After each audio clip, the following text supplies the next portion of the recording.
bring in Gene Munster with Loop Ventures.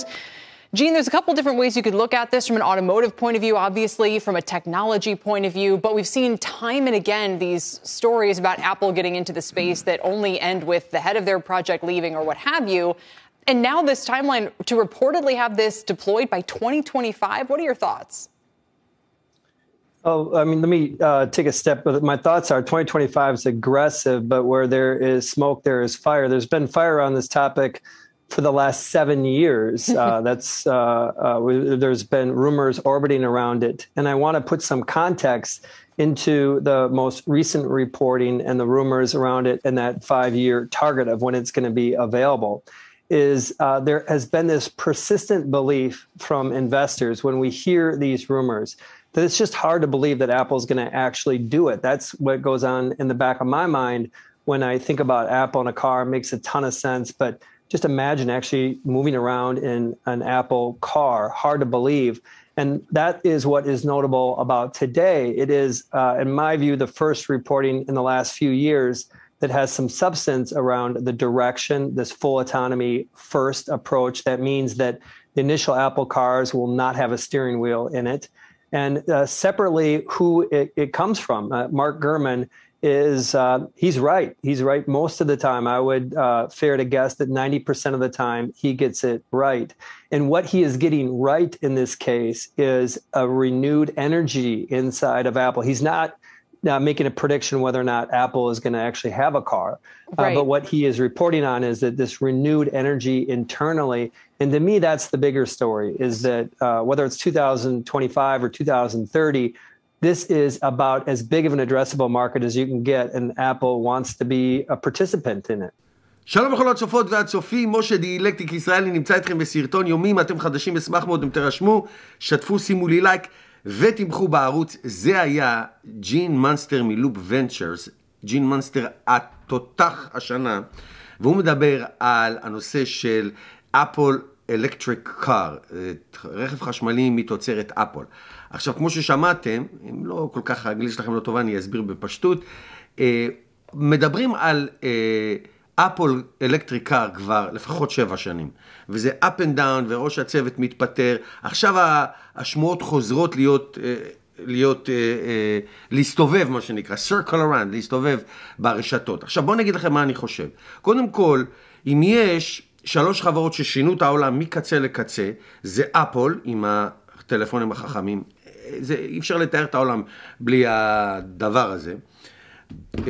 אמזון, מה שנקרא direct to consumer, ישירות לצרכן, וטסלה, שפשוט שינתה את העולם בכל מה שקשור לאוטומוטיב, לא רק כלי רכב חשמליים, גם פאנלים סולאריים, גם בטריות לבתים, כלומר, ממש אקוסיסטם של עצמאות אנרגטית של בן אדם או של בניין. זה פשוט מהמם, ודרך אגב, הם רק התחילו, זה wait and see. עכשיו, מה יותר פשוט ומה יותר מובן שחברת אפל תיכנס לכלי רכב? אז בואו נסביר לכם טיפה היסטוריה, לא הרבה.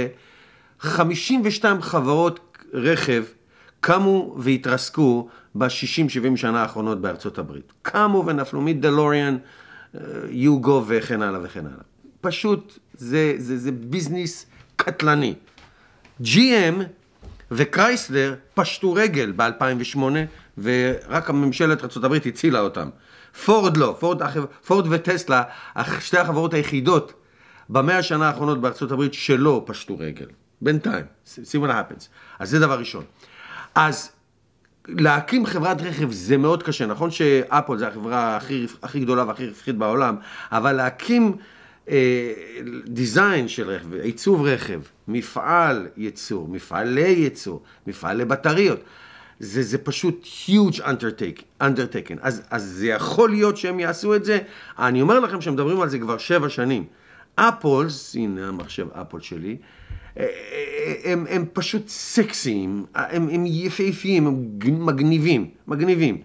פשטות וחדות ויופי וטכנולוגיה ומה שאתם רוצים. אבל בין לפטאפ וטלפון ושעון שאין לי, כי אני שונא תכשיטים, לכלי רכב זה like two different beasts, זה monster, אנחנו מדברים על ג'ים מונסטר.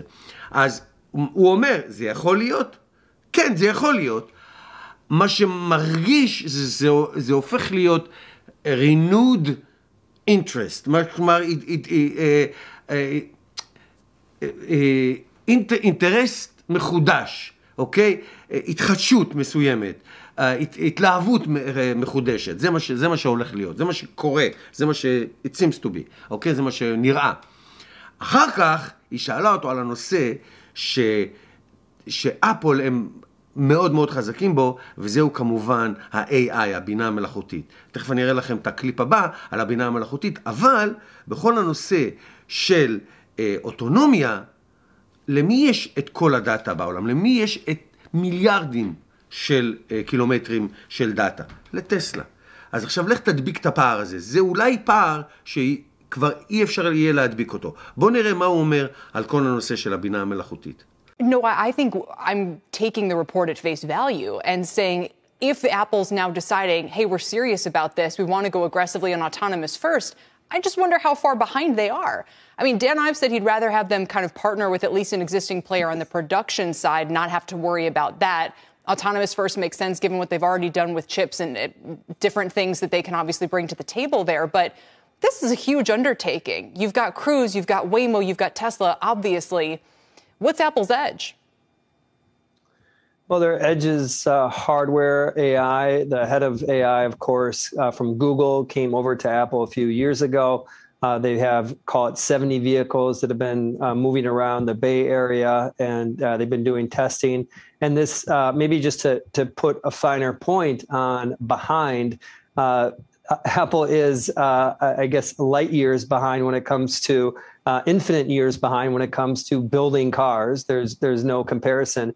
But AI, which is really the substance of autonomy, on that front, they're doing really well. And it's hard to gauge where it's at because I haven't been in one of those vehicles.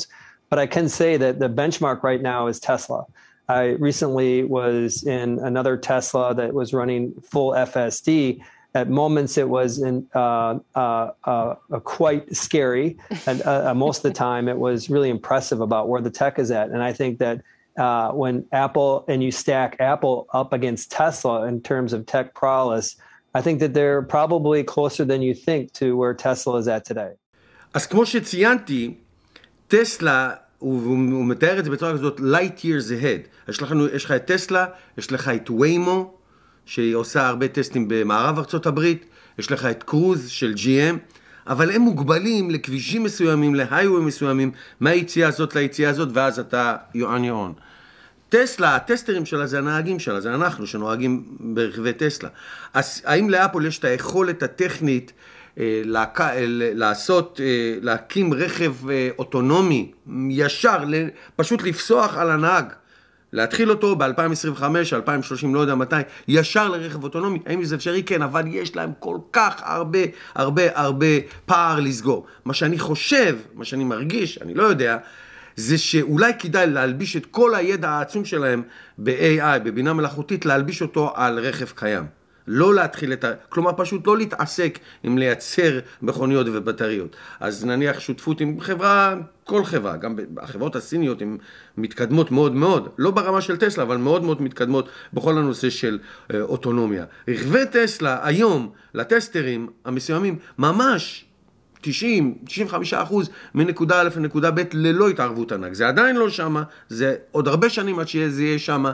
אז לכן אני אישית מאמין שאם אפל ייכנסו לנושא הזה של רכבים אוטונומיים, זה יהיה על פלטפורמה שכבר קיימת, פשוט להלביש את זה על פלטפורמה שכבר קיימת. איך אני יודע את זה? כי אילן מאסק אמר שטסלה תהיה מוכנה בעתיד לתת את ה-FSD, טכנולוגיה של ה-FSD שלהם, ולהלביש אותה על כלי רכב מסוימים. כלומר, לקחת את הצ'יפ, את הקומפיוטר צ'יפ שלהם, ופשוט להלביש אותו על רכב שהוא כבר קיים, עם 8 מצלמות, כי הרי זה הולך לפי מצלמות, אין יותר רדאר. אז זה מה שאני חושב שזה יכול להיות. אבל אפל וכלי רכב חשמליים, אוטונומיים, make sense. זה פשוט ממש טבעי, כמו כפפה ליד. מה אתם חושבים? תודה שצפיתם, ניפגש מחר.